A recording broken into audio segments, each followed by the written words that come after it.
Mama, mina into ebengicabanga ukuthi ngcono sivele sishayele wona amaphoyisa ngoba kuyacaca ukuthi ingqalamandla kithi emahlombe kanti novalo lusentanyeni.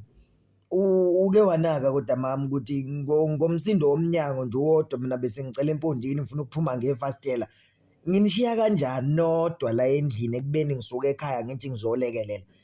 Mama bengicela nje ukuthi sifonele amaphoyisa kungaze kwenzeke enye into, ngiyabuka nje ukuthi koze kwenzeke enye into. Uma kuthiwa iyangena nje lento la endlini sophenduka isilo sengubo inkosi impela. Angisho kabi mama bengicela nje sishayele amaphoyisa.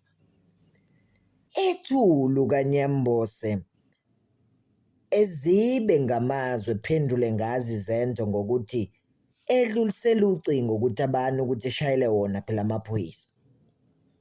Sihambe isikhathi efika amaphoyisa hambe lonke igceke leli kube yikho nje ukuthi awatholi lutho. Ehlala amaphoyisa ehlale kuze kushaya isikhathi sokuthi ebuyele emuva.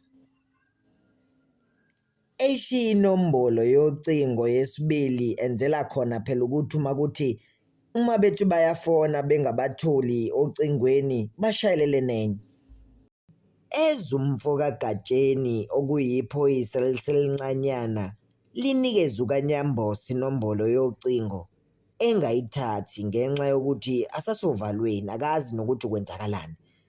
Eyithatha uThabani inombolo yocingo evumele phezulu esho ukuthi nanoma ngabe yini bazomshayela ocingweni. Ehamba amaphoyisa ukaNyambose noThabani babili endlini enkulu. Esokudla esikamangidi okungikaNyambose sisedane. Kanti sokunxele sona sibambo ngezanti samuntu babazokuthile okumthusayo.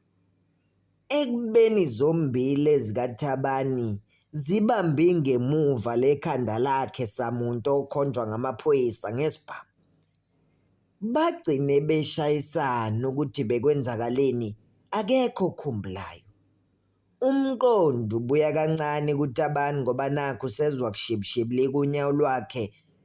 Ufike lo mcabango ukuthi kungenzeka ukuthi uxoba amanzi. Umethi uyaqalaza phansi unyawo lwakhe lonke losokudla lobomvu. Kanti eceleni kwalo kunomphakathi wamabhodlela esekumxakayo nje ukuthi ulimele kodwa futhi kungani engabuza ubuhlungu.